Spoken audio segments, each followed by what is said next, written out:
Hi, good afternoon, and welcome to our innovation webinar, Hit Me with Your Best Bot, AI for Regulators. Today, we will be hearing from Honorable Andrew Fay, who is a commissioner with the Florida Public Service Commission and chair of our NARUC Critical Infrastructure Committee.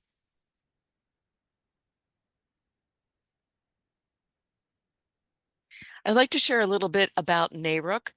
Founded in 1889, the National Association of Regulatory Utility Commissioners, or NARUC, is a nonprofit organization dedicated to representing the state public service commissions who regulate the utilities that provide essential services such as energy, telecommunications, power, water, and transportation.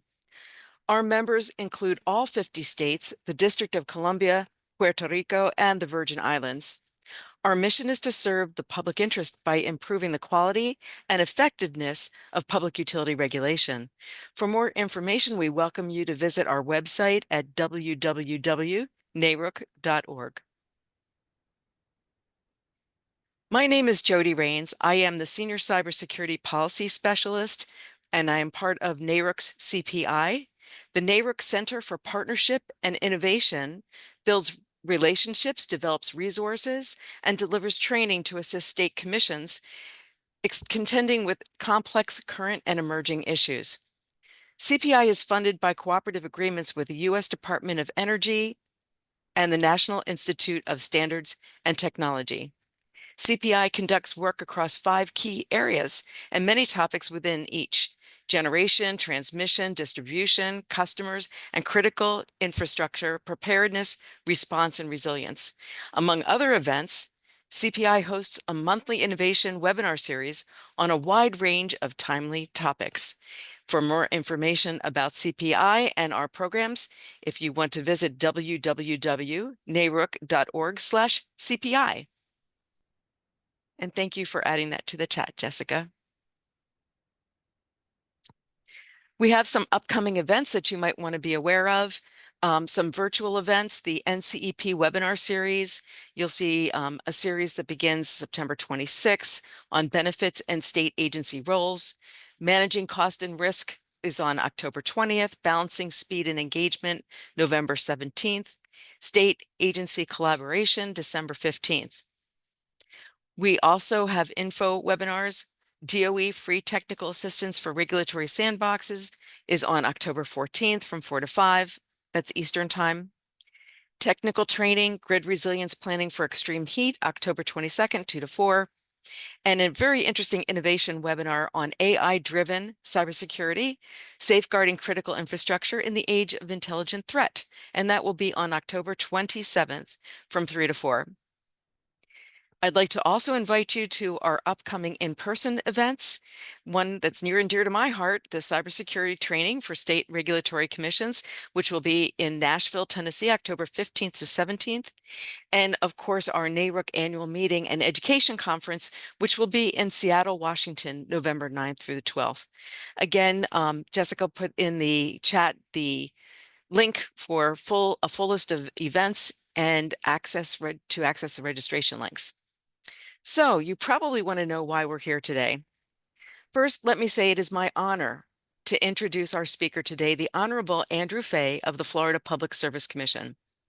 Commissioner Andrew Giles Fay is a member of the Florida Public Service Commission, where he oversees regulation of utilities, telecommunications, and energy infrastructure. Appointed in 2018 by Governor Rick Scott and reappointed in 2021 by Governor Ron DeSantis, Commissioner Fay previously served in the Florida Attorney General's office as special counsel and director of legislative affairs, focusing on public policy and electric facility construction. A Florida State University alumni with JD and bachelor degrees, he also chairs the National Association of Regulatory Utility Commissioners, NARUC's Critical Infrastructure Committee. Today's webinar, Hit Me with Your Best Bot, AI for Regulators, Commissioner Fay is going to share practical AI tools, best practices, and pitfalls tailored for utility regulators. I would like to thank Chair Andrew Fay for the hours of research, investigation, thought leadership, and critical thinking he put into making today's webinar informative and entertaining. And with that, Take it away, Commissioner Fay. Awesome. Thank you, Jody. This is gonna we're gonna move a little quickly, but this is gonna be a fun course. I think we're gonna hit on a bunch of stuff that hopefully will be helpful to you as a regulator, to somebody who works in regulation, private sector, public sector. I think we're gonna hit on enough that this should be beneficial for everyone. So I just quick introduction. Jody gave you some of my background. I've been on the Florida Commission for 8 years now, about 15 years as a licensed attorney here in Florida, and pretty much a tech enthusiast my entire life. So this is a great intersection of a bunch of stuff that I love to work on. We've got an hour time slot, so we are going to move somewhat quickly through things. Hopefully leave a little bit of time at the end for Q&A. And if we don't have that, I will make my email available for anybody who wants to reach out. And then the video will be available, recorded and available. So if there's something that I'm walking through in one of these use cases and you miss it, and you feel like you would, like to go back and go pull the video, open up the model that we're using, and kind of work through that yourself to make sure you fully understand something you want to do. So with that, course structure. So we're going to basically talk about a baseline. I recognize that there are a wide variety of knowledge bases for AI in general, and especially in the regulatory sector. So at least give a foundation for everyone to kind of start from for those who don't know much about this topic. We'll walk through some of the different types of models, give you some background on those.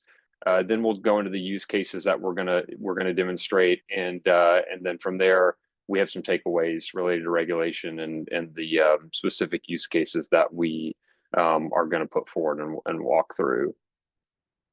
All right, so just to kind of give you a pretty good foundation, the pace of innovation and change in the AI sector in general is probably at a faster pace than anything I've ever seen, exponentially. I mean, every week there is some new model that's rolled out, some new product that's rolled out that basically claims to do one thing or another, or perform some function that we wish that we had a product to do so. And so this constant speed of change can be, I think, somewhat frustrating for folks who are just kind of jumping into the topic and trying to get comfortable with what to utilize and how to utilize it. And so that's the negative. The positive, obviously, being that because of that rate of change, the innovation is leading to a lot more advancement at a pace that basically is creating new use cases for us that might fit into our workload pretty much every day, if not every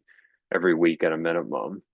There is I guess I should say a lot of discussion about terminology because this is such a new field, and the tech is moving so fast. There's some debate as to certain terms that are thrown around, and honestly, just some inconsistencies in what you might hear. So don't spend a lot of time worrying about all that. I mean, I think one example is AI agents are talked about a lot, and even the big sort of common LLMs that most people utilize have different definitions of what that agent would entail. And so don't spend a ton of time getting caught up in any of that. Our goal is going to be sort of to point you towards the use cases and how to use these things that will be beneficial to you. I do need to mention that I recognize there are some agencies and some companies that have prohibitions against the use of AI or specific AI models on their systems. I think for purposes of security, there's some validity to that, although I'm not a huge fan of these prohibitions. I think the realization that many of us can have access to our smartphones at any point that would allow us to, I mean, even on my Mac, I copy text on my MacBook and I can paste it on my iPhone. So I'm not sure how much of a deterrent any of these prohibitions really are. But I recognize there might be some significance for purposes of safety protocols. The increased subject matter expertise is obviously a huge one. The goal today will be to give you some components how to improve on those areas and improve in some production, recognizing that that's just going to be overall the main benefit of implementation of these products. You hear a lot of extremes on both sides. It won't change anything. It'll change everything. Time will tell kind of how much that this really impacts our typical workload. And then the last, which I think is a really positive thing for someone who is just ingrained in this topic, trying to research and keep up with everything as it comes out. every week. It's been clear to me over the past few months and really probably the past 2 years that you see a sort of targeted focus on things, tasks that are very difficult and or frustrating to the user base. So of course, most LLM models, most AI models want you to utilize that model. The use rate is important for them. It's how they get customer growth. And so there's just, this willingness to try to adapt and change the product to provide what users need. And so, give you a quick example of that, ChatGPT being probably the most well-known and commonly used AI model in the world at this point, really, used to, within the past year, had all these different models. They would come out with a different model every few months. And folks I talked with, there's just a lot of confusion as to, do I use a 4.0 or do I use a reasoning model 0.1 or 0.3, and just a lot of confusion of that. Well, when ChatGPT recently rolled out their Model 5, the idea was built into those changes with those models. It would essentially select the best kind of sub model, the best forward procedure in there for a user to apply for a user. And that just shows you that these kind of rub points or the difficult components that are built within some of these models are being targeted to be improved and changed on by these companies that want to increase the user base. And so you'll see some of the tougher things like coding and even selecting models. All these things are becoming more built into the user experience, where you just don't have to know as much as some other folks used to have to know maybe even 6 months ago. And so that's, I think, a huge benefit for users. So I'm going to talk a lot about the user-facing AI models, and that's where we'll come from. That'll be the perspective that we come from for this. There's a lot of research out there for these new models, and every time a new model comes out, there's typically a lot of testing and comparisons that are done to compare what that model can do compared to another previous model. And honestly, what you see a lot is, as these larger models get rolled out and the new versions of them get rolled out, is they essentially jump the previous model before them and whatever scoring mechanism is being used to calculate these different components. There are some tests out there that are applied kind of generally to these models, and then there's other ways to test their functionality and compare it to other models. But you just see this constant stream of improvement for all the models, and it's typically the best one is the one that just most recently released some new update. And so they just constantly are jumping each other all the time. And so you don't want to give too much attention or time, unless you're on the developer side, to the technical components behind the models. Typically with each release or a large popular model that's been released, there's a lot of research and some documentation that is put out at the same time. And like I said, the experts kind of comb through that, and it may be worthwhile for some, but you really don't need to consume yourself with the time to try to process those components, since we're really going to be coming at it from the user perspective. And I think that's really where your time is best used at the end of the day, when you're trying to understand how to utilize these. We'll talk about some specific purpose models, which really are these targeted applications. They do maybe one or two things really well. I know, as a lawyer, there is co-counsel and other legal specific AI models that are out there. And, those are utilized commonly for lawyers, but for others may have no relevance. I'll go over a few models like Midjourney and 11 Labs and some of these other models that are out there that really have these like specific either one or two purposes, and they just want to do that purpose better than anybody else in the market, and they target to do that and accomplish that in their models. And their business models, essentially, if they focus all their time on that one specific task, then they'll be able to do it better than anybody else. There are enterprise developed models, so depending on the company or agency that you are working with, you may have something like this implemented already. The idea being that this really targets the functions of your organization and tries to find ways to create a competitive advantage, or at least some efficiencies or improvements in the quality of the processes that you have in front of you and your organization. I'll talk a little bit about why those have not really panned out in the last few years. And then finally, an architectural focused model. These are showing up a little bit more, and the sort of short behind this is that they really are models designed to create these really friendly, sort of easy user interfaces. And so the user has to know very little. They're able to input what they want and then get the result. And one of these that you're probably seeing an implementation now that's fairly common is Copilot.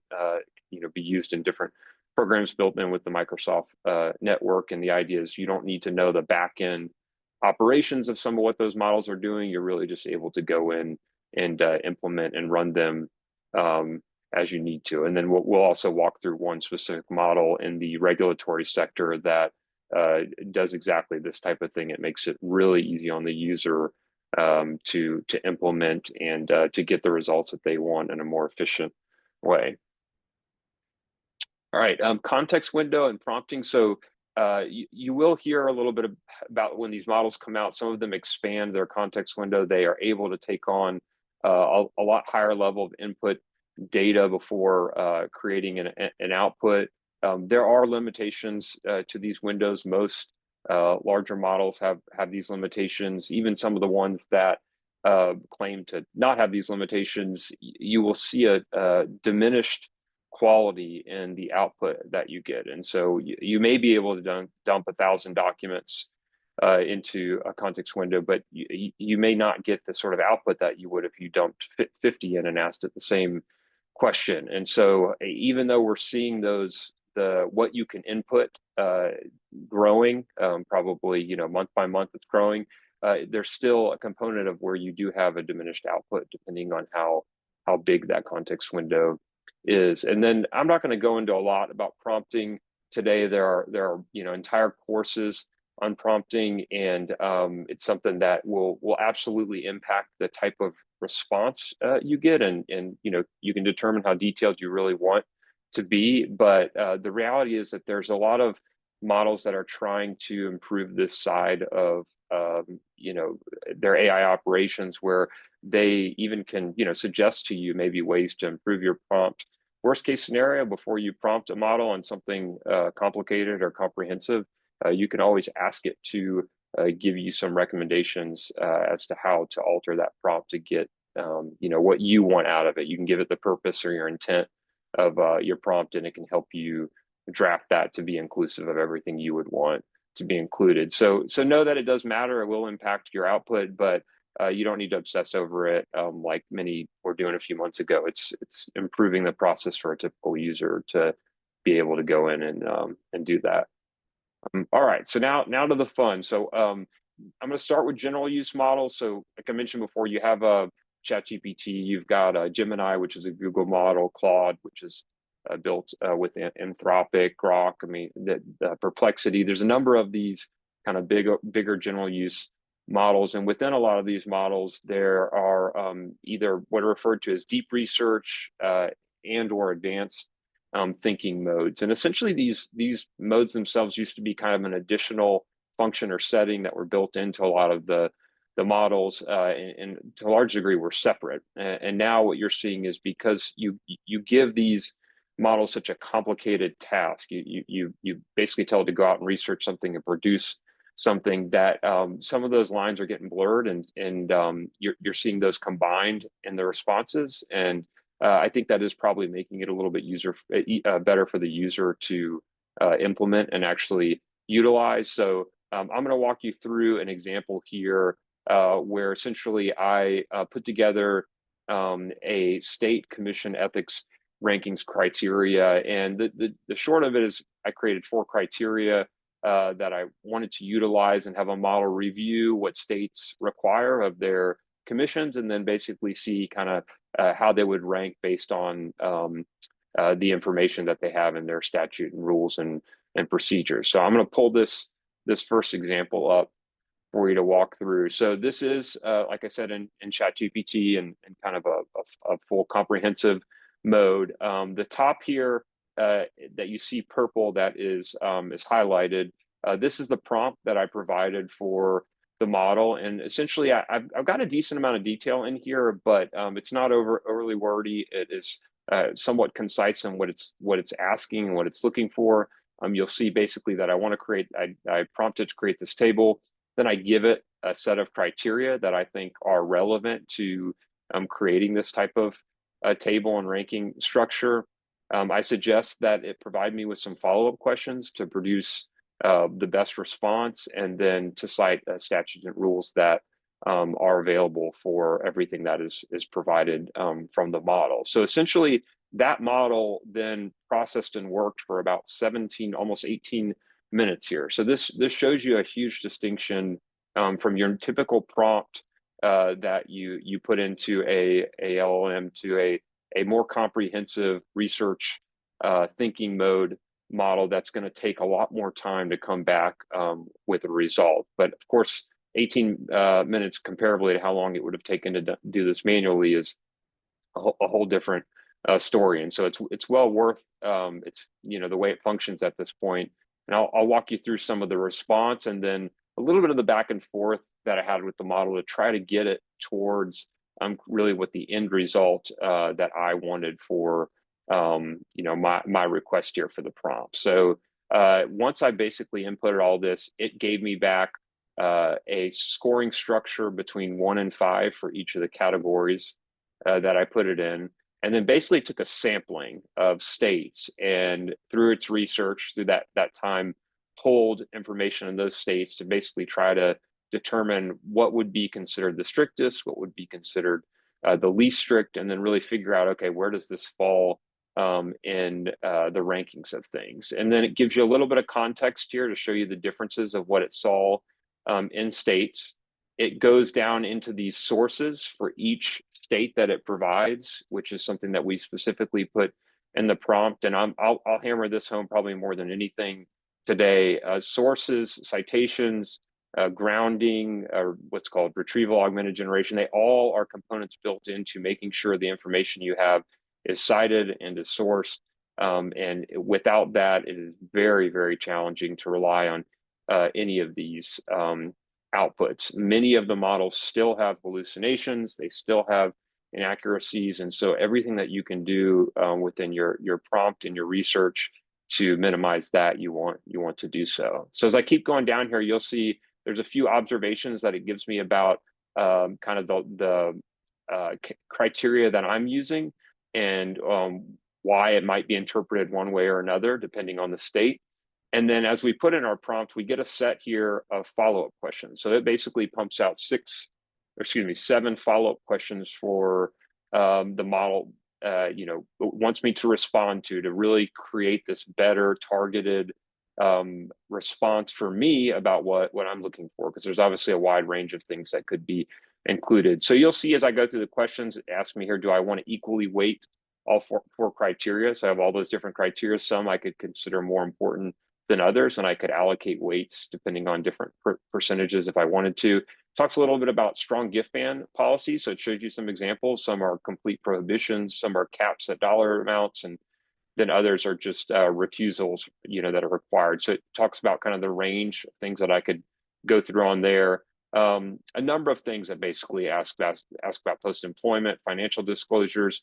And then you'll see question 5 here. It asks me about something that is probably a great thing to pick up on that may have not thought about originally. Does it want me to include DC and other territories included, not just the 50 state commissions? It wants me to include all of those. It wants to know if it wants to include all of those. And then question 6 is very interesting because it's basically asking me, hey, you want to use all these criteria to come up with this table and rank these, but what about enforcement actions? So you might have really strict rules, but are those rules being consistently enforced by, you know, whatever enforcement body that state may potentially have? And then for the 50 state version, it basically asks me if I want a sortable spreadsheet. So what I do in response to this is I respond to each one of those follow-up questions that it gives me by number. I go each number and I respond to what I would like to focus on. And then you can see it basically starts thinking for a long time again. And so what it's doing is it's taking all that feedback and trying to create a chart that implements all that feedback and pulls all of this information from the states. So I won't spend a ton of time going through each version of this feedback, but essentially there's back and forth that I have with the model a number of times to try to get things more clear, more consistent with what I'm looking for the results. Every time it does that, it gives me the responses, and then it gives me all the citations that are linked with those responses. And then what essentially it does, once I get it kind of fine-tuned to where I want, it does these this analysis and ranking, scoring, I should say, in different chunks. It does one group by another and one group by another, until essentially, as I scroll down here, it gets to a comprehensive list, which essentially ranks all 50 of these. And what I did do at one point through the prompting was ask it to give me a spreadsheet and a CSV document that I could use to export and or utilize this same chart at different formats. So I've got the table in here in the model that I'll give you, but almost all of these large models will give you something in a version that can be exported and used either through Excel or Google Docs or however you want to use them. And so as you can see, these rankings list basically all 4 categories that I created. It's got scores for all those categories, and then it aggregates the states. And I'm not picking on any state being better than another, but this is just the ranking system that it comes out based on the criteria. If you were to change the criteria, you're going to have a different output. And so you just have to keep in mind that depending on how those variables change, it is going to change what you come out with. And so if you ran a similar prompt and you change that criteria slightly, you're going to get different rankings. You're going to get different scoring based on that criteria that you put forward. So I went through a few more versions of this. I locked in kind of the final version, and then I asked it to provide me with a PDF document that included all of these citations here. So each state has a citation for where it pulled this information, where it pulled these requirements for each state, and I can export that document along with an export of the actual Excel file that ranks these different states. So, the big takeaway I want you to get from this is obviously when you look at these models, the larger models, these general purpose models, they are really good with data aggregation, data organization, and even just trying to take things that are somewhat qualitative and make them quantitative. So you have ways to kind of track and organize them. If it's mainly for your ability to process and understand something, or it could be to use for demonstration purposes. It's really, you can use it however you want, but if you don't have source citations for everything, you do absolutely run the risk of the validity of what these models are pulling from you. And once again, they've improved on the hallucinations, but this type of broad reach and a model for that complicated of a research and thinking response, it always has the potential of having inaccuracies in it. And so I definitely don't want to give the takeaway that you presume that all these things will be perfect, but you can see how comparatively how long it would take to do something like that before these models were available is night and day. Let's see here. We'll go ahead on to the next model. So let me go back here. All right, so 2 other general purpose models that we're going to look at are Claude and Grok. So this is really the tale of the risk adverse versus those who are not afraid of risk on the other end, a more conscious and a more cautious and a more responsive model. So Claude is a model that has been created by a company called Anthropic, and they're sort of grounded in this idea that they want to be a really ethically and sort of morally thoughtful model in the development of what they do. They want to be very mindful about what the model is responding to, and they're constantly in the press because they will come out and say something that maybe challenges kind of the current theme of AI growth or what a model can do, and it'll get picked up. And sometimes that's by coincidence near the time when they're rolling out kind of updates in their model. But the short of it is basically that they really do target having some ethical guardrails on their responses. And so I actually asked Claude what made it different from other models, and basically told me that it said, I'm designed to be helpful, harmless, and honest in my interactions. And so I am probably going to use that, and when I'm in trouble at home with my wife, I'm going to just repeat that helpful, harmless, and honest in interactions. I'm going to click on this cloud model here just to show you what the response looks like. So I have, of course, a very important question that everybody in the regulatory industry would want to know. Who is the smartest utility commissioner in the United States? This is obviously a very subjective question, one that's very difficult to give any sort of response to. So it talks about the challenge of basically accessing some form of comprehensive data to give it that type of answer. Then it gives some factors that could be taken into consideration, and then basically says, hey, can I find some specifics about either a commission or a body that you're interested in, and maybe maybe a more specific state that you're interested in. So basically, Claude does not want to answer this question. It's trying to avoid it the best that it can, right? And then comparatively, when you look at Grok, which is developed through XAI by this guy named Elon. I don't know if you've ever heard of him, but he has a few companies, and this is something that is part of that business model for what they're developing in Grok. And so it's got a lot more real-time information data from X. It's designed to be more responsive. It's designed probably to be a little bit riskier, or maybe less filtered by certain means. And so that's part of kind of the difference from this model. So I click on this, and you can see that it gives me kind of a generic disclaimer of, hey, this is really tough. The smartest commissioner question is tough to really pin down, but here's some things that you probably could think about. And then it goes on to start naming some commissioners and giving some foundational basis for why it lists those commissioners and why they are included in the response, and then kind of closes with some hedging of, hey, maybe there's certain components to their skill sets that would make them by definition the smartest. This is kind of moving us more towards that exercise we just did with Chat GPT, where you have a qualitative, subjective kind of request, and you try to quantify it in a way. Grok is trying to kind of push this initial prompt in that direction. But as you can see, gives some commissioners by name, and tries to go a little bit further to respond. So obviously prompting is something that's talked about a lot. It's going to have an impact in the output that you get from models.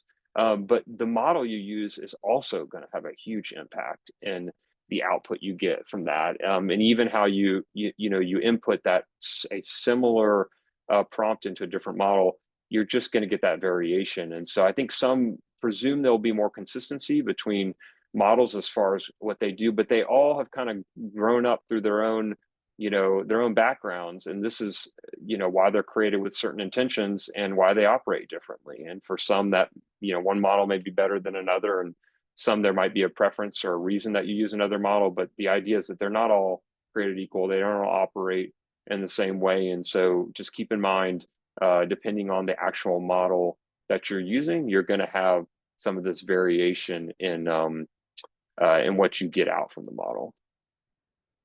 All right, so now this is going to be probably the part that I spend the most time on for purposes of the regulatory sector, the use of AI, and really what I think can be probably the most beneficial to everybody who is partaking in this webinar. So Notebook LM is a product that is a creature of the Google sort of suite of software, but it utilizes something called retrieval augmented generation. And essentially what that means is it's only pulling responses from the information that you give it as the source data. And so I'm going to walk through two separate examples for you here, so you can kind of see how this works and understand the ways that maybe you could best utilize it, depending on if you work for a company, an agency, an association, whatever it may be. We're going to walk through these, and you can kind of see how they operate. So when you go into the framework of Notebook LM, which by the way is available at no cost to anybody who has some form of a Google login or a Google account, when it's actually brought up, it's got these kind of featured notebooks, which are a new thing, but then it's got the recently created notebooks that are in here. And so you can create a notebook. It's just like it's creating a digital version of what you would potentially create in a physical version. And essentially what you can do is you go in here on the left side of this, you select the sources that you want to operate from. So now for purposes of this, I dumped in a document that's a framework for improving critical infrastructure, and it's essentially it's referred to as the NIST technical series, but it's a framework that is implemented. It's a large, complex document that's inputted. I'll show you over here. There's a discover function. I'll show you on the next example how that can be utilized if you want to improve the amount of sources you have over here. So this NIST framework is a complicated document. It's targeting critical infrastructure, cybersecurity. It's got these various frameworks that are built into it. Not something that even on the regulatory side, maybe most energy regulators would be super informed about, but maybe part of your practice or part of what your agency is looking at as far as cybersecurity and what the agency could be doing. And so in the middle here, essentially what you have is the ability to, let's see if I can move this out of the way here for a second. You have the ability to prompt the model of something specific, a question that you have, and it'll give you this kind of guided recommended prompt here up front, but you can type in whatever you want. And so when you do, when you do prompt the model, it says select this, it'll go out to the source documentation and it will try to answer this question based on the information that is able to pull just from that source documentation. And when it does that, it's not using any outside reasoning skills. It's not using any sources outside of what you've provided to it. But what you'll notice in the middle here is every single response that you get within this framework of this chat will come with these footnotes after it, these citations after it. And so every single statement provided in here is sourced from the document. So if you're trying to figure out some component of that response that you are interested in, or maybe you just want to see the validity of it, you can hover over your mouse and it will give you the language in the document for you to view quickly. If you want to dive into that more, you can click on that footnote. It will open that document on the left side here, and it will take you specifically to the language that it utilized to provide the statement in the document here. And so you can see this is highlighted here and how this lines up with a framework profile that's required. And so this really is a key way of becoming better informed, honestly, about any topic, but especially those that in your professional capacity, you have good resources for. You have a new study that comes out about electric vehicles or transmission lining, RTOs, whatever it may be. You're able to take that long, complex document, because we know in the regulatory sector, we love long studies, we love long documents, and quickly digest some of that to give yourself foundational components for what you could learn and understand. I haven't met anybody who's been a commissioner, been staff at a commissioner, worked at a utility company that doesn't want to understand the complexities of what we do more and be better informed. And this is a really, really good, strong way to utilize AI and utilize these models to better educate yourself about a topic that you're interested in or that might be coming down the pipe for you, your commission or your organization. So over here on the right are these various tools that the Notebook LM provides to help you kind of navigate some of this stuff and help you learn some of these complex subjects. There are a series of reports, which I'll just click on here real quick. It gives you some options, briefing document, study guide, and then it will generate some other suggestions for you based on the content of the actual document, strategic plan, white paper. You can see here, there's a number of documents that can be created to help you understand this. I click on the briefing document, opens up this document for me right here where you can see everything. So this is a simplified version of what is actually in the document, summarized in a way that is helpful and would be exactly that, a document that could be used for briefing purposes. You have a good enough understanding of what's included in there to present it to others. There's a study guide component. There's also an interactive learning component. There's a sort of digital flashcard mechanism here. You can see it ask you about the three parts of cybersecurity framework, and click on this. It'll tell you the three components that are included. And then if you want to know more about this, or once again, you want to see the citation or the source in the document that gives you this information, you can just click on this little explain button. It will prompt this middle dialogue chat here, and you'll see it creates a prompt here asking more about it. We now get that response. And once again, every portion of this that provides a substantive response is cited back to the document with these footnotes, and allows you to click on these and cite back to the document. And then one more, this is just a NIST quiz. So essentially, if you wanted to go back through this in a more interactive way, some people learn, very differently than others. Some know that they learn better in one way or another than others. And so this is just a really great way to engage. And I've actually answered that before, so I cheated on that one. But it gives you an idea of what you're able to utilize depending on how you learn best. Everybody's got their different way that they want to approach these things, and I think this is really key to allowing you to see what might be best for you to utilize.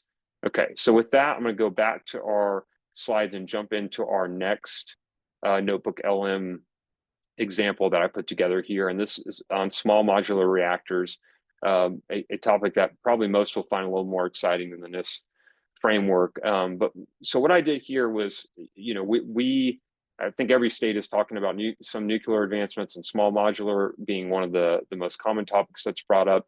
I went in here and I added a specific document, which is the Florida Commission did an advanced nuclear power feasibility report, which I think is excellent. I think our folks did a great job on it. That's a core document that I want to use for the foundation of what I'm trying to learn. And then I went into this discover mode here and prompted it to pull some small modular reactor documentation for me to basically enhance what I would potentially want to do in addition to the one document that I gave it, right? And so when you do that, it'll essentially go out into Google and it'll look for sources that line up with this topic and information that it could find. And for this, the big takeaway I want to give you is just, make sure you're relying on reputable sources. There are, studies from the Nuclear Regulatory Commission, and then there's Wikipedia, right? And so there's Reddit. You want to be very thoughtful about what sources you're actually using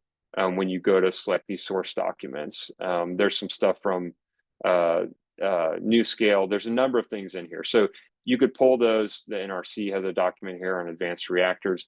So I basically put all those source documents into the left side, just like we did before. We can prompt it just like we did before. But now the Notebook LM has been upgraded in the past month to allow for these models to for produce decades, things whenever we that talked are about much nuclear easier power, to we all learn, pictured the same and for thing, some right? easier to These digest. gigantic, sprawling Assuming you plans. can hear this, But right, lately, Carrie, something tell me if you totally can. different has been grabbing headlines and the attention of some really Yes, we serious hear it. players. We're talking Okay, governments, the military, I even think big I think tech. it's And appropriate that's to this explain idea that of that's coming advanced, from the small-scale nuclear text power.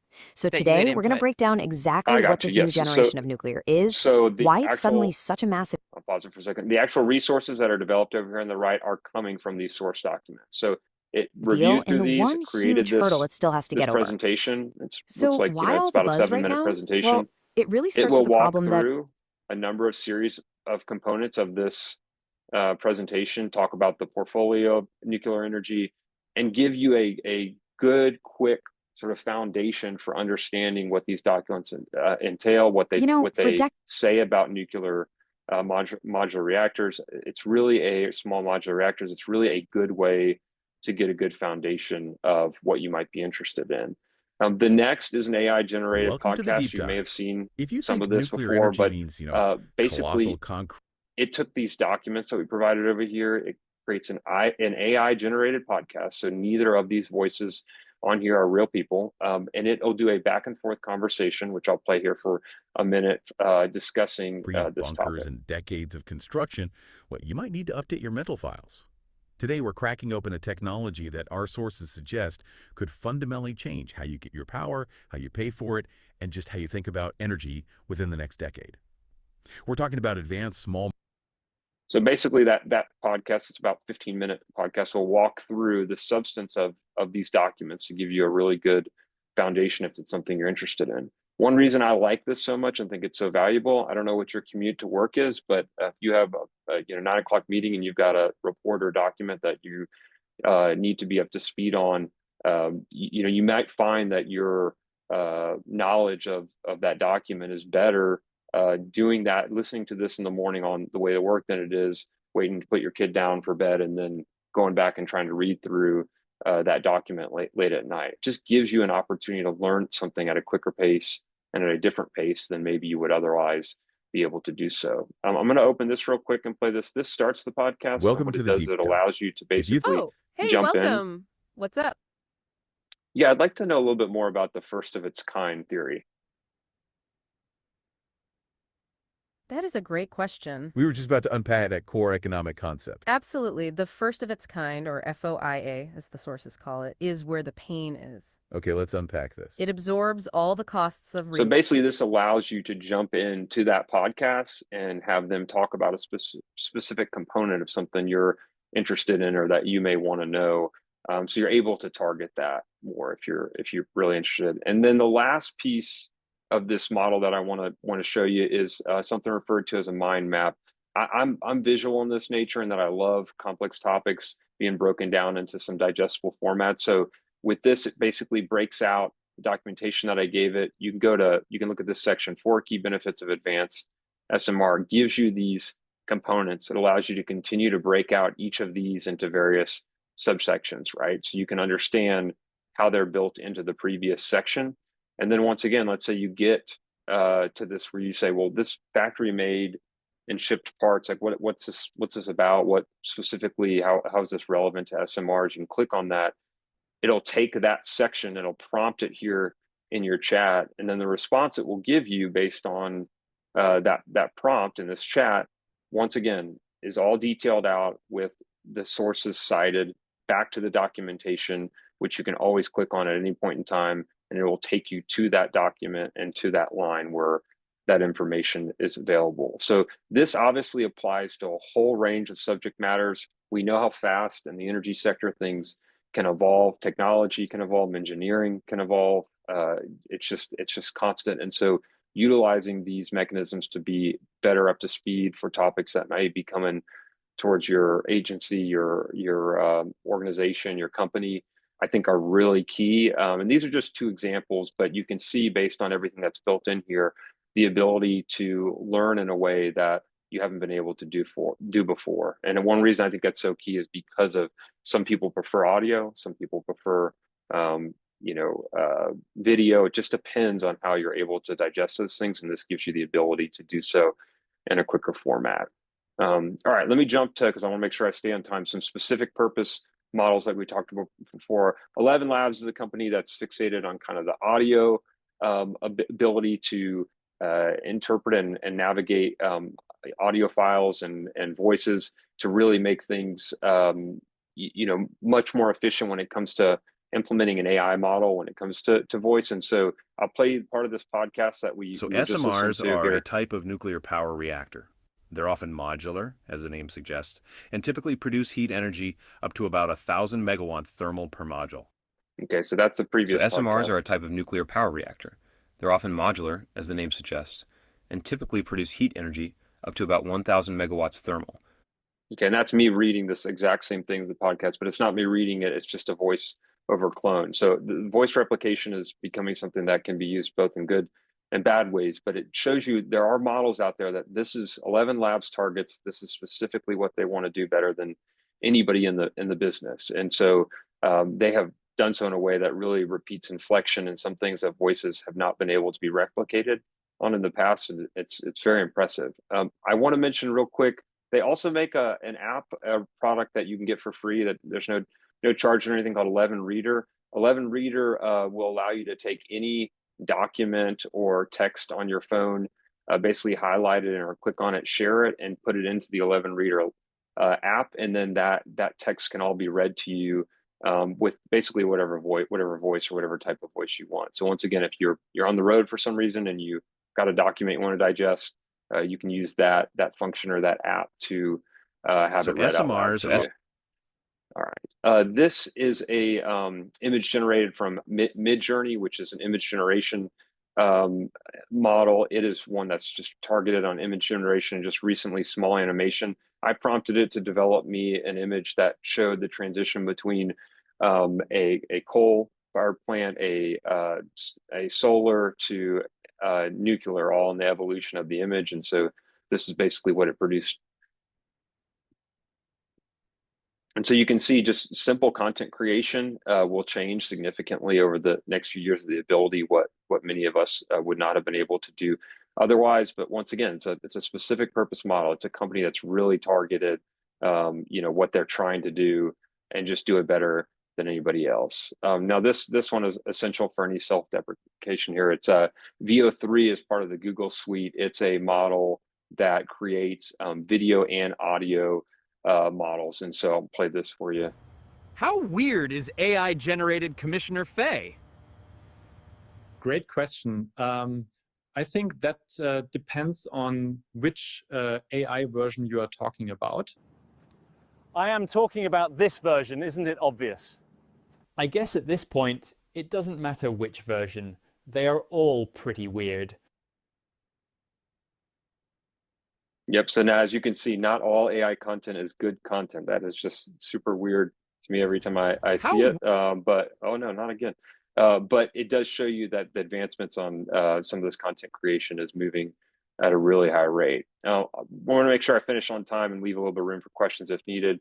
Enterprise models, the huge takeaway from this is these have been implemented. Your companies might have implemented some form of enterprise AI model into your system. They're really customer or vendor sold products. They, to a large degree, are being rejected or if not used when they are implemented. I have a link that I think they're going to put in the chat for you, but it's from a MIT study, and essentially it just shows that although conceptually, I think CEOs and companies want to not be behind on AI, they're implementing some of these models to make sure they're not behind. The data shows this amazing drop off of where they're just really not utilized for purposes of improving the profit and loss margins. There are some increased individual productivity, but otherwise it's not impacting the overall business. And then, last point here, the budgets really do favor this kind of visible function over the return on investment implementation. And then last model, architectural focus model. These are really user interface models. They're designed to be really easy for you to jump on and utilize to get whatever purpose you want done. There is a company called HData. I, of course, don't endorse any one company one way or another, but let's just do this real quick. But essentially, they are specific to the energy sector. And so one thing I really wanted to make sure that we did for this to show you that there are some models that essentially do have the specific purpose to it. And the idea is that you be able to go in there, implement things from your dockets or whatever it may be. And this I just did. I ran a search basically to pull all IRP plans across the country, and then I narrowed in on small modular reactors for various states. So once again, I'm not endorsing any one product over another for all these things, but I did think it was really important to go ahead and show that, because you will see energy specific or regulatory specific models where behind the model is a number of models being used. They are checking each other. They're really they're working hard to kind of give you the best output possible. But on the user interface side, it's a very easy, simple interface to allow you to basically, input something a very, very simple way and have that output, exactly what you're looking for to try and narrow in on what you need to do in the short amount of time you have it. So just real quick closing, you don't need to be proficient in these models to be able to use them. I really, don't want that proficiency, thought process to discourage the use of these in the regulatory side. I do think that usage is necessary to having some expertise. I can watch Tiger Woods swing golf club all day, or read a book about it, or whatever it may be. Until you do it, it is very hard to really have an understanding of how these work and the benefits that will come to you as you utilize the models in the way you think are best used for you. And so try to take some time to take documents and/or resources that you're comfortable with, that you know a lot about, use them to then run prompts and run queries so you can see what the outputs are, and you can understand what's consistent with what you input and maybe what's not, and just have a higher comfort level with using these things. And then just lastly, as you saw with the large general purpose models, is the specific models, the notebook LM prompts that we put in, all of it has to be grounded in this citation format. In the regulatory world, if it's not in the record for our decision-making process, it's not a basis of our decision. And so it's really key as these models move forward, that they have some form of grounding, they have some clear source and citation components built in to the models, because without that, we'll continue to kind of operate in a world where the hallucination rate is, even if low, is unknown and somewhat risky, depending on the purpose of what your prompt and your questions are. So with that, I think I covered everything in time. I might have left us, I don't know, Jody, maybe like a minute or two for questions, but this is my email here. If anybody does have questions about any of the uses of these in the regulatory sector, please don't hesitate to email. As you can tell, I love talking about this stuff, and hopefully I can at least find a way to make this useful for anybody who's interested in trying to use these things to improve their knowledge base, their subject matter expertise, or their skill sets for their jobs within the regulatory structure. And with that, we do have some questions in the chat. I attempted to answer the first one. The question has to do with, I believe, the first program that you did where you were looking at the commission and the ethics information. And the question was, this assumes the availability of the amount of information is the same for every state. And how did you account for this? It's a great question. So in my prompt, I basically stated that I would want to use only statutes and rules to make that determination. Any state that has ethics requirements are either going to be laid out in statute rules, either statewide rules in the Administrative Procedures Act, and or specific agency rules. And so if they're not sourced in those documents, then they would be solely discretionary if applied. And so this gives you, from a legal foundation, gives you a good foundation to basically apply those things. But it's a good question, because you could see variations in states just because they have minimal restrictions in statute or rules. Doesn't mean that they don't abide by a separate ethics commission. Okay, and we have another question. Are the prompts that you use public information or something that could be accessed by third parties?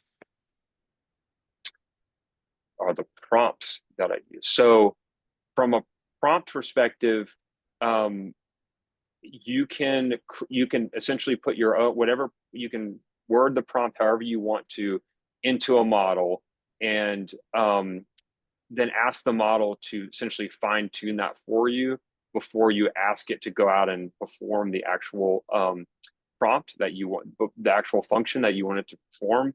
But there are prompts like generators out there and things where you can go to a specific service, you can input kind of information that you're looking for, and it will draft up a prompt for you.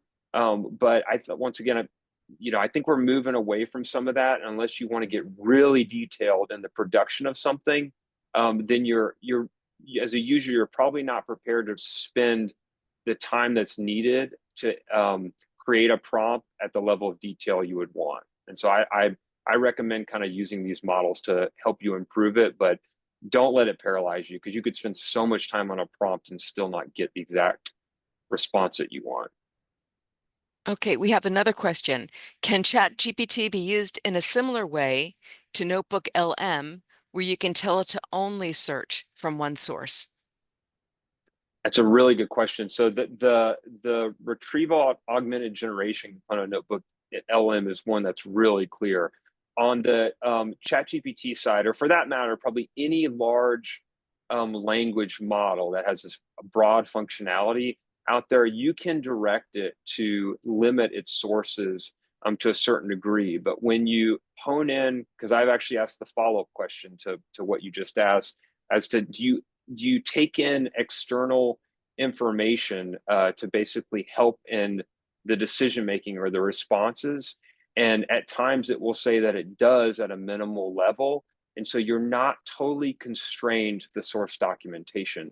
That's why, to simplify things, I talk a lot about just having those citations, because even if it's not by definition retrieval augmented generation, or maybe by definition what is referred to as grounding in these models, you still are requiring the model to cite the information that it's providing you and give you that citation.